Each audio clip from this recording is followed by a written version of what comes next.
Hello,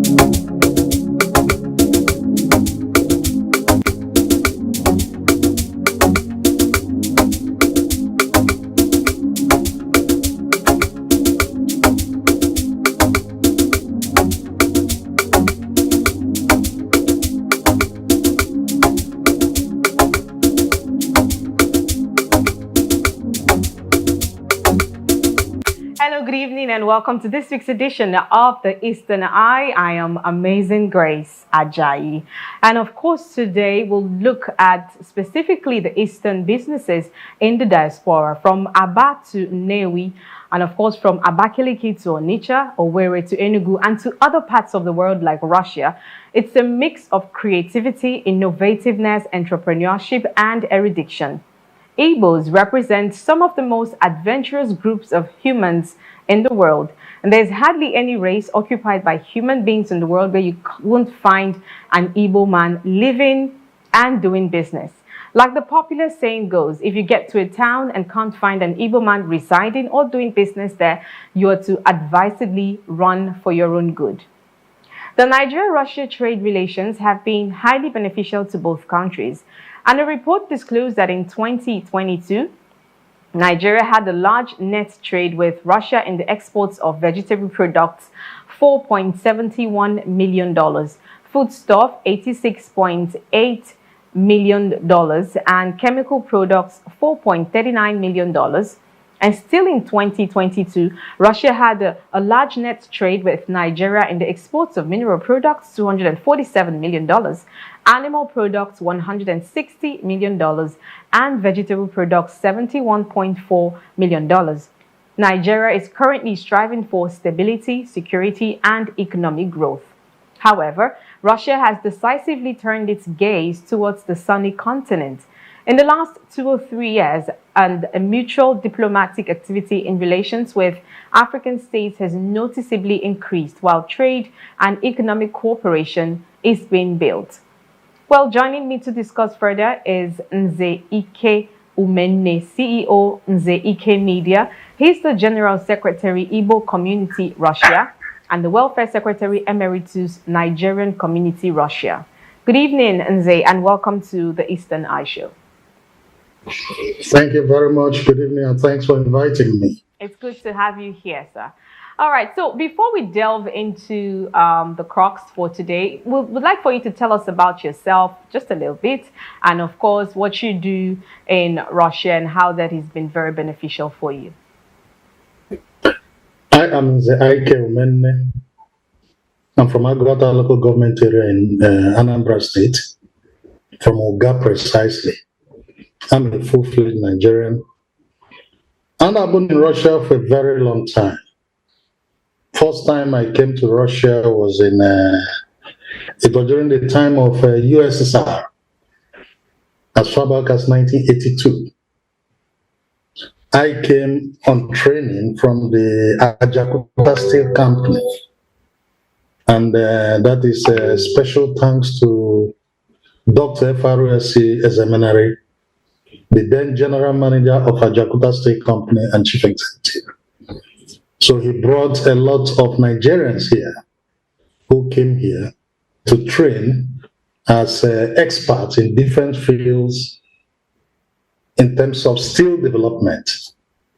So since that time, I left back, came 82, I left back 85, worked in Ajakuta State Company after being in Russia, continued my job there. Then later, I left for Nasarawa Federal Polytechnic, where I finished my HND program. Then I came back to Russia again in the 90s. So since then, I've been in Russia, and I've so much. I came first to Ukraine, where you call the Donbass, where Donetsk. From there, migrated to Moscow as at then. Then I so much, Russia is such a beautiful place, and I have to tell you, a lot of things, by the time I came back, has changed, in terms of the people, but the love is still there. They're very loving people, I have to be frank. And I've never seen a people that can bring out even their last to put on the table. Russians are such. That's why if you come to Russia, for instance, a Russian doesn't know how to ask you, give me cigarette. All he will tell you, die. That means give me. There's nothing like please. Bring that cigarette, let us share it. Because his own, if he buys it, he will keep it on the table for everybody to share. So that is their mentality. You can imagine such people. You come to their house, they bring even the last on the table. They bring for you to share with them. So that's the little I can say about. Here, I am into media and publicity. And I've established my company, which is in the IK Media, operating a lot. On Facebook, I'm very frequent. On YouTube, I'm very frequent. And a lot of other social media I operate from too. Concerned very much about Nigeria, always critical about what is wrong in Nigeria. But where things are going right, I always praise it. And I was the welfare secretary of the Nigerian community for 5 years. And I put in a lot there. That's why I made it clearly emeritus. So most Russians, most Nigerians here can actually tell you how it was very difficult, especially for our children. I'll call them our children. That means people that came into this place not knowing anything, for them to pick up. So we helped them to get integrated into the system. And a lot of them are perfectly doing well today. And now a lot of them can freely travel home, visit their loved ones, even bring in their loved ones. Things are already changing, quite unlike what it used to be. So I'm grateful that I partook in that. Currently, I'm the General Secretary of Igbo Community Russia.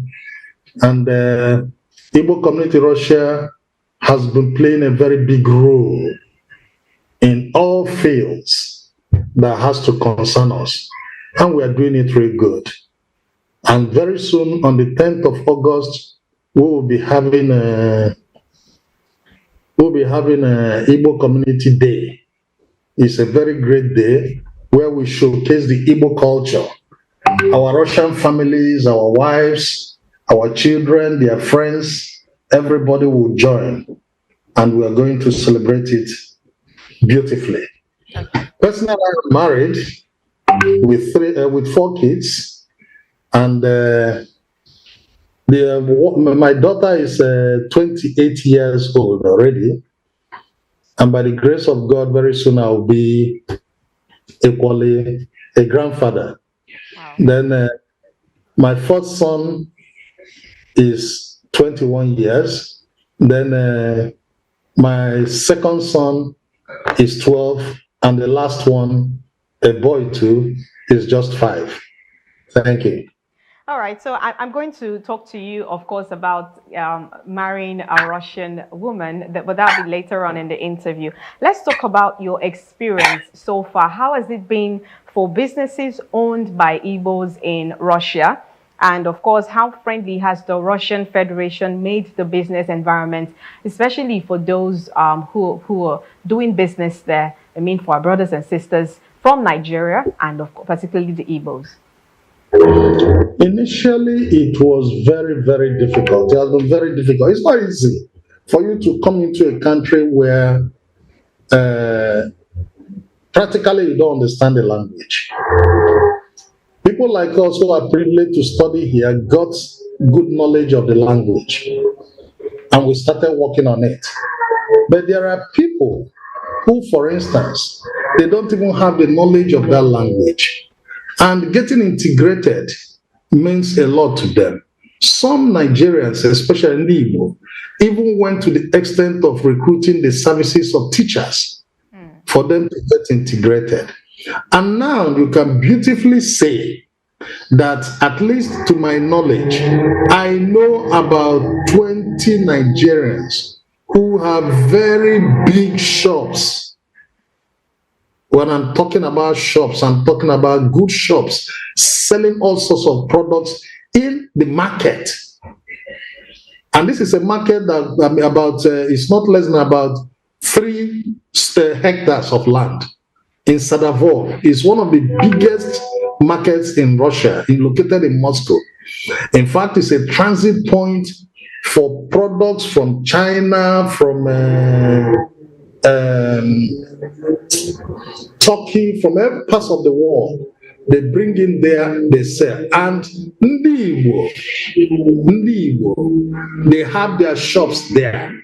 To get a shop there, and you can be sure that every month you're parting away with minimum of $30,000 to $50,000, and that means the shop has to be warm. You know, here we have very harsh winter. The sun has to be warm, and it's a very beautiful place, well organized, and people trade there. Then of late, for the past 25 to 30 years, our people started opening Afro shops because of the African community that started growing. Nigerians started opening Afro shop, and then Nigeria upon Igbo, they started it. Then we have today now we can boast of, in Moscow alone, we can boast of about 15 Afro shops, fully functional, with all type of Nigerian food materials, including ogiri.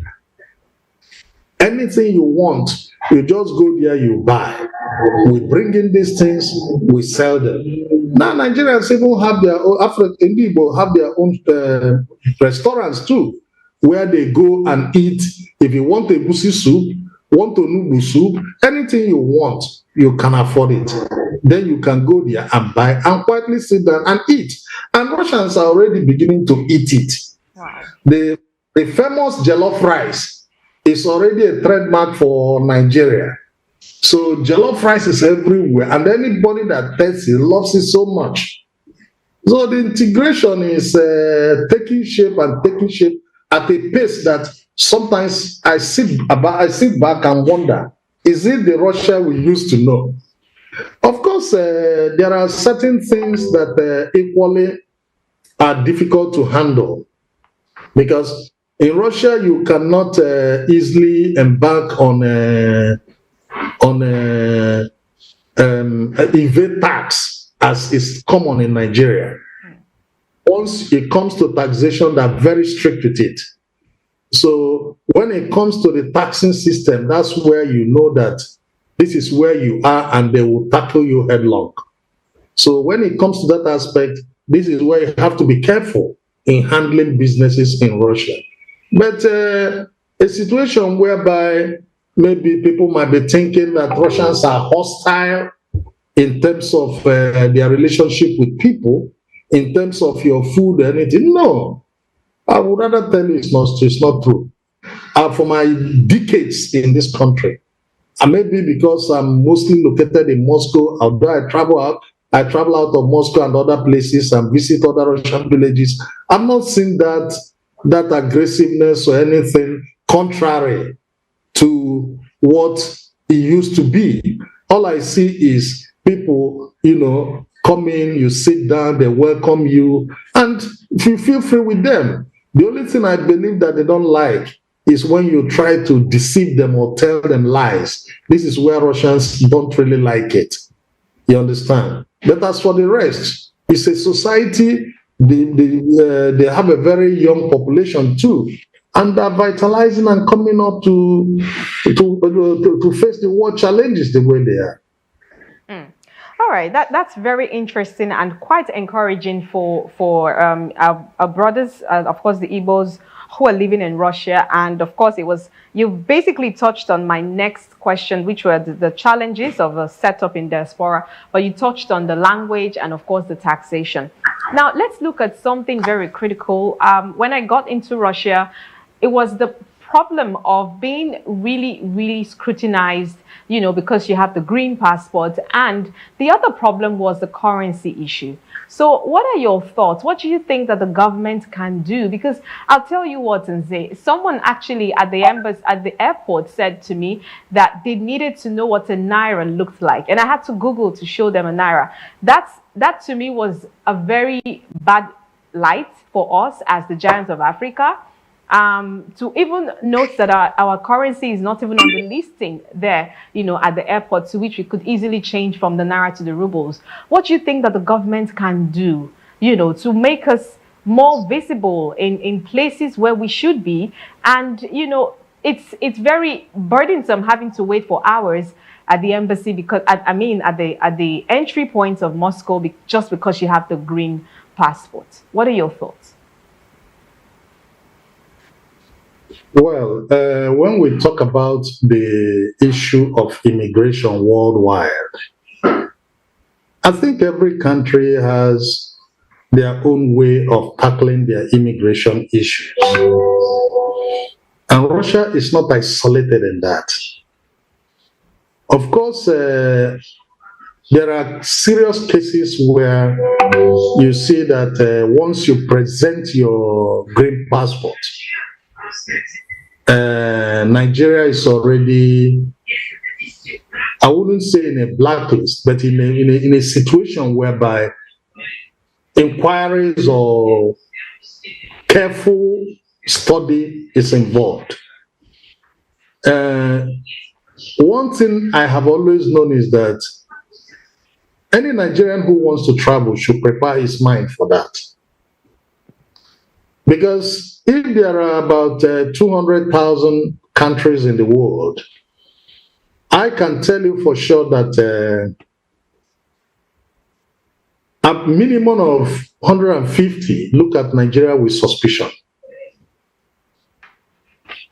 But one thing they don't understand is this, and let me make it very clear. In every country, there are bad people. Our own problem is that our government is not helping matters to showcase Nigeria in the better light. Where you are not showing yourself out, selling yourself out to the world, who do you expect to do that for you? Our government should delve more on public relations to show Nigeria in the good face. If there are bad Nigerians,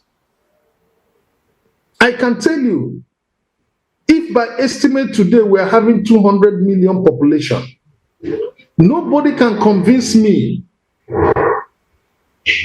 today, beyond all reasonable doubt, that out of that 200 million, up to 5 million are criminals.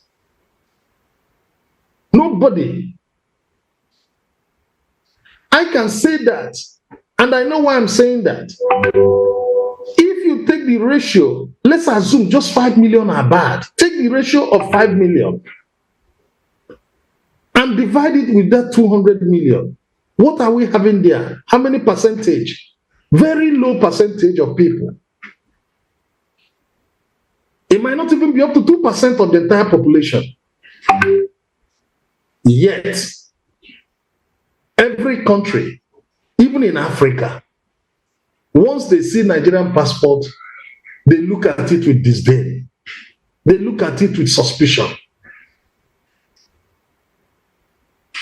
This is the issue. So Russia, for instance, is not exonerated from that. Even there are countries where Russian passports, you bring them out, they look at you with suspicion. So no man is isolated in this. There are Nigerians all over the world who are doing fantastically well, even in Russia, doing their businesses, working in very good offices, quietly having their families, their children. Some of them might even have their children already. Their grandchildren are coming up. All over the world is the same. Today in England, you see how many Nigerians that are in the house. up in parliament. We're coming to that. Someday, very soon, you see that Nigerians will start entering the parliament in Russia. But the question is, the relationship between Nigeria and Russia needs to be boosted, especially from the Nigerian side. Nigeria seems to be covered up. Our leaders seem to be covered up, one-sided by this mentality of America or Britain. We don't want to be non-aligned. And that's why you see that a whole election is happening in Nigeria. Somebody is going to somewhere in, what is the name of that house in England, to go there and be talking nonsense. When you're supposed to address Nigerians who are going to vote for you. We wait for Britain to decide for us. We wait for America to decide for us. But we cannot take a non-aligned nation, a non-aligned stand and say, this is what is good for us, to have a fair play.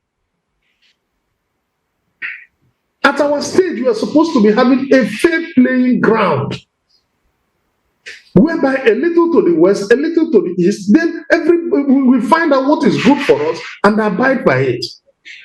But we are not finding that. We are only taking instructions, what we are told to do. Even people come down with certificates from Russia, master's degree holders, PhDs, that are discriminated against in Nigeria. Why? Because the British and the American have their entrenched CIA system in Nigeria, and that is running us down.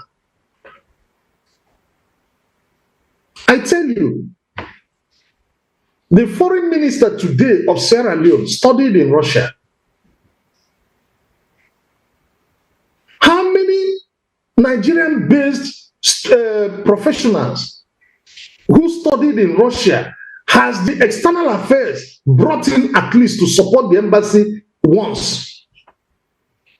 As a diplomat, never. You bring in people who don't know the culture and tradition of Russia. How do you relate? And Russia is a strategic country that needs people to be there. And who are those people?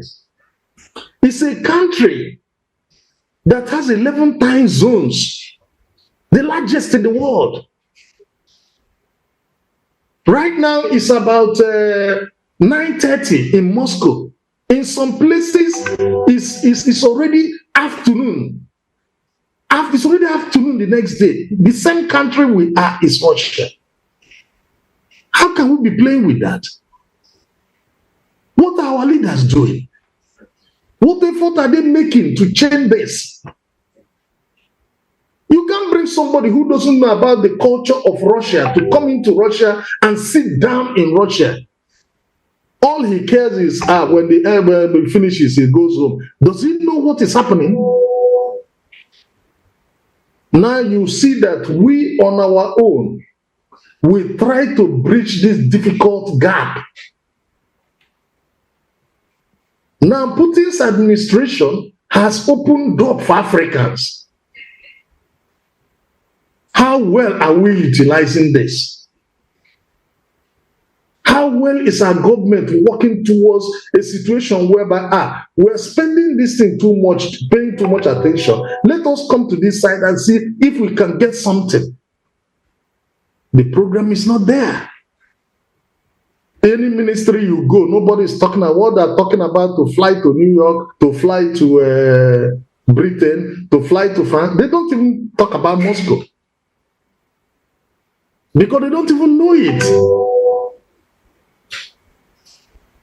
So how do we make a headway that such a problem now that you see your citizens are suffering this way? How do you get them integrated into it? How do you bring Nigeria? A lot of Nigerians came into this place during the World Confederation Cup, World Cup 2018. They flooded this place. And then what happened? They were stranded. A lot were sleeping on the street until Nigeria hired Ethiopian Air with a letter they claimed under Buhari administration that they claimed the millions of dollars to move Nigerians to back. Man, you see, there are so many things that happen in that country. I don't even know how to go about it. So we that are citizens of Nigeria, we now tend to face these problems. At any given airport, we are being over scrutinized. Call it Antwerp, call it London, anywhere you land, it's the same process. I remember how Allen Onyema suffered to get a space in Gatwick to even land. But ndị Igbo, being who we are, being the people that have been over marginalized in Nigeria, a lot of us are outside the country. And we have this instinct of survival quest. And that is what is making us to make the best use of the world situation. Eventually, even when we do things, we do our gatherings like Igbo Day, Anambra Day, or Imo Day, when we do our end of year party, we invite all these diplomats, they say, come to sit down with us and say, how do you people manage to do this? But this is something that the government at the root, they are supposed to have done well. I don't blame them too. Because it might even check, some of them are not even paid arrears of salaries. So the whole thing becomes a total mess. But now things are beginning to get better.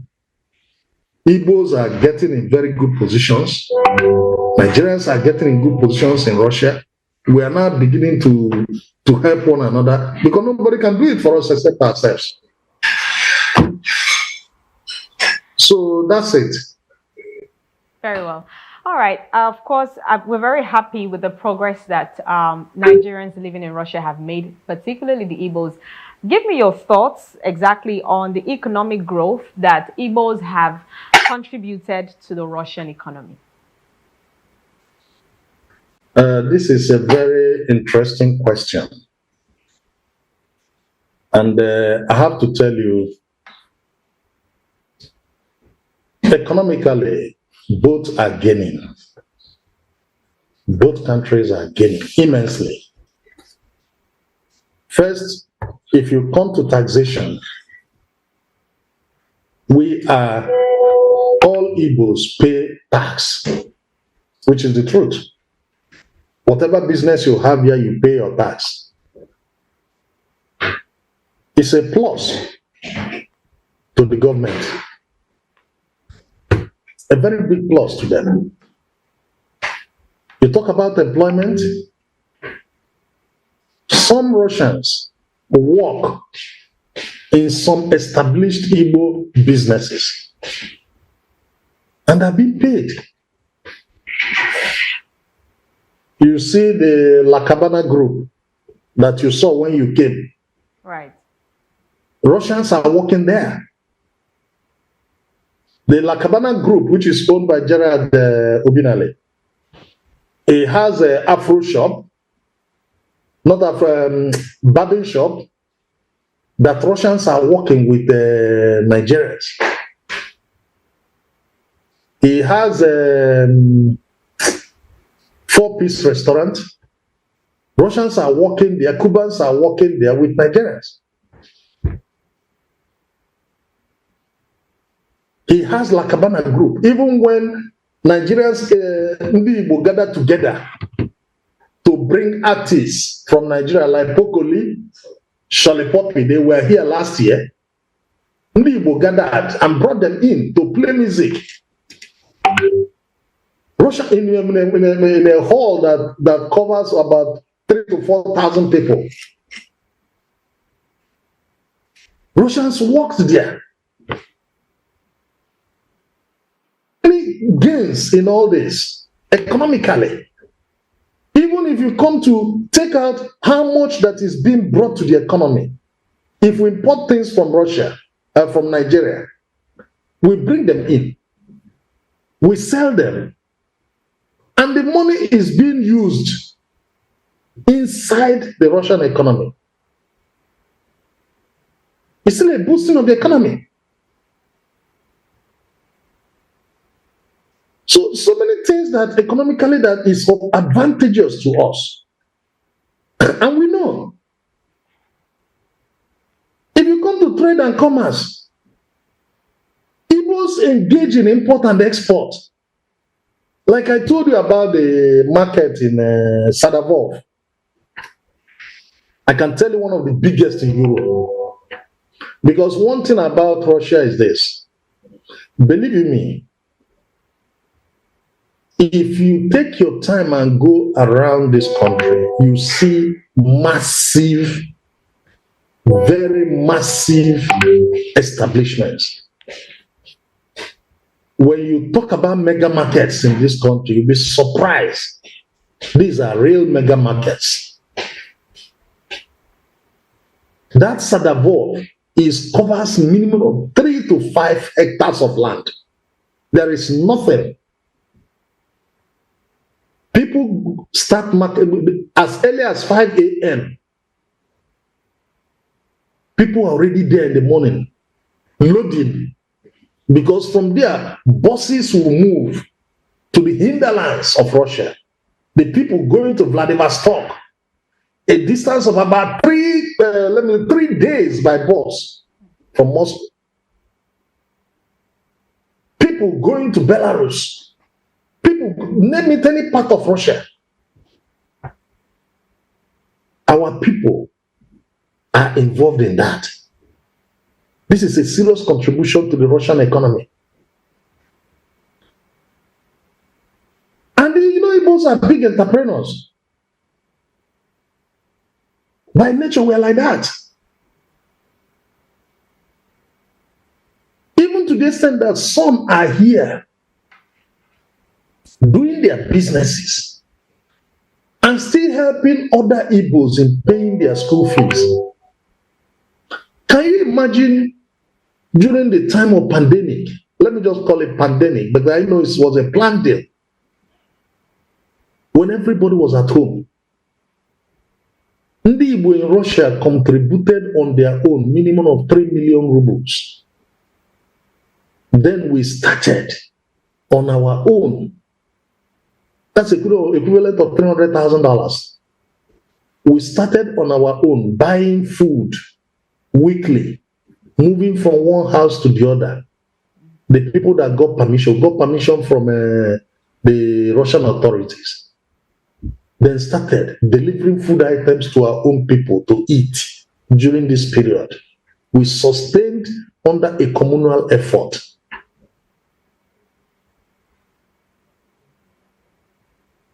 If any Igbo man does anything wrong now, we have such a strong organization that the person will be called to order. If it means that you should be disciplined, we discipline you.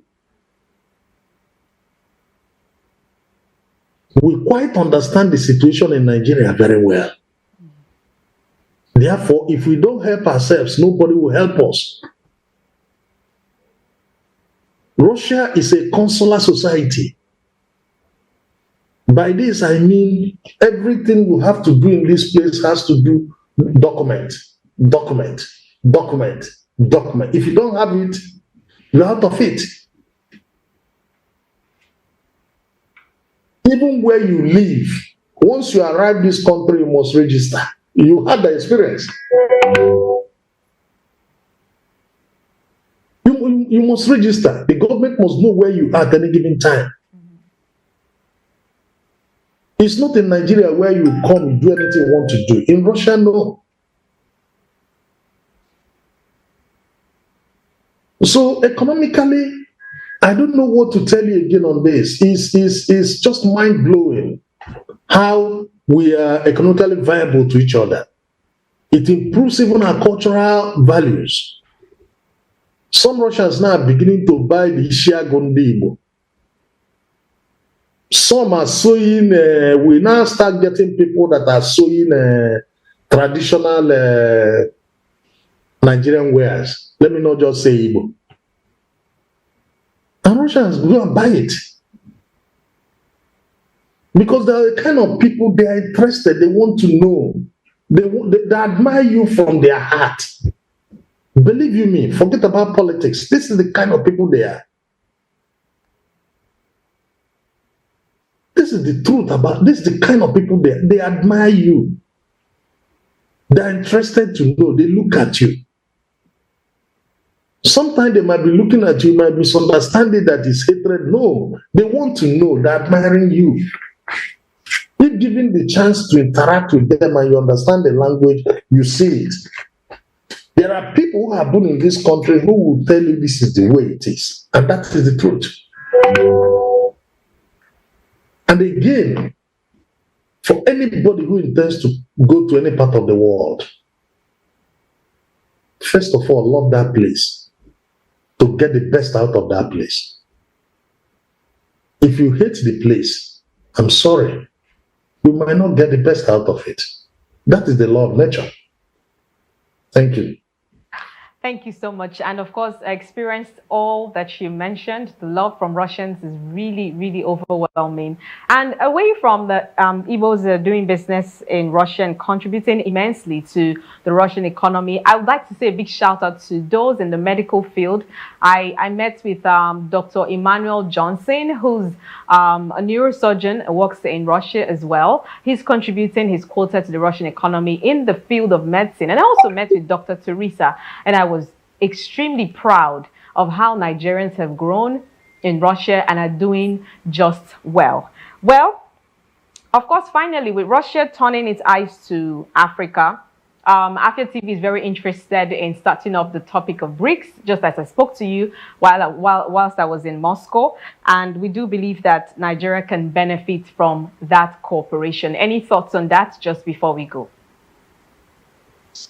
Well, I know very well that Afrexim Bank, headed by, I think, this Nigerian man, is it Dr. Afrexim Bank and the president of Russia are in very good terms. I know that very well. And every year, Russians have started doing African-Russia Economic Forum. There are so many Africans, especially Nigerians, who through different media has always criticized that move, whereby they say that people are now going from one place to the other in terms of taking what belongs to Africa and moving it out to the West. They have based their argument on issues like there was the French African Summit, there was the American African Summit, there has been the British African Summit, European Africans, where African states or states go abroad, some go for their personal businesses. We know that. But I can tell you for sure,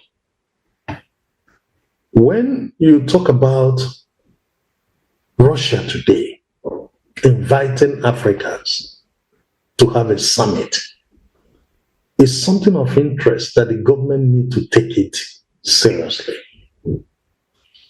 My only worry is this, like the last one they were here in September, it's quite unfortunate when I saw the list of the people that came here. I saw wardrobe, I saw personal assistant. They were 5. Let me not just say for who. They were 5. There are so many of them. Personal assistants. In the list, I saw protocol officers, more than 10. I saw so many unwanted names, even wardrobe dresser, all these things for a 2-day summit. At the end of the day, what are they all coming to do? 3/4 of the people that came there were APC stalwarts who have no business coming here. You don't talk about their girlfriends that managed to come with them. Girls that don't even know what they're coming here to do except to come and show their beauty or whatever. They forgot that Russia have the most beautiful women anyway. They flood this place. The Economic Forum is of vital importance if only we can utilize that effectively. Russia is opening up to the outside world and they are interested in Africa. And when any country of such magnitude puts its interest in Africa, the first target is Nigeria. But what effort is Nigeria making to release itself from the grips of their masters? Is Nigeria really independent as a country? The question, they need to answer that, our leaders. Because if we are really independent, there are certain things you will say, no, enough is enough. Let's try it this way. You can't be doing the same thing every day and think that things will change. I'm seeing no change. Russia is a very strategic, strong partner of China and the BRIC nations. Today, the BRIC nations are taking a sizable amount of people, population-wise, economically-wise. Notwithstanding the sanctions imposed, ganged up against Russia, Russian economy today, by statistics, is coming up the 4th position in the world. How do you neglect such people? You came here you left here about 2 or 3 weeks ago. You saw with your eyes the massive structures being erected here. You saw the constructions going on. You saw everything with your eyes. Name it. There's no car in the world you cannot see here. Brand new, they don't even drive second-hand. Check out the taxi. You saw them yourself. You don't need to be told. This is a country endowed with all mineral resources. Now the sanction has made them to go back into the drawing room and start finding way to move on. In the field of oil and gas, they are number one. The equipments and everything are there. What effort? Have we made effort to bring these people in to Nigeria to help us? Rather, when they came and started the aluminium project and they started the gas pipeline was immediately signed that would go through the Sahara. Americans went and started war in Libya, saying Gaddafi is their problem. Gaddafi wasn't their problem. Their problem was to stop that pipeline from crossing across to Morocco and to Europe. That was their thing. They went and stopped that pipeline. Gaddafi is not was not their problem. If Gaddafi, their aim was just stop that gas pipeline. So, you see, when we are doing things like this, each country is thinking of its own strategic interest. We need to be one of the members of BRICS. Nigeria need to enter BRICS. Without reservation, we need to enter there. We need to be full member. We need to show on our non-aligned posture, not just by talking, but by action. Look at Burkina Faso. Look at Niger. Look at Mali. They're all lining up. And what are we doing? Claiming we are giant of Africa. I'm yet to see it. No electricity. a country of over 65 years almost. How do we go about this kind of things?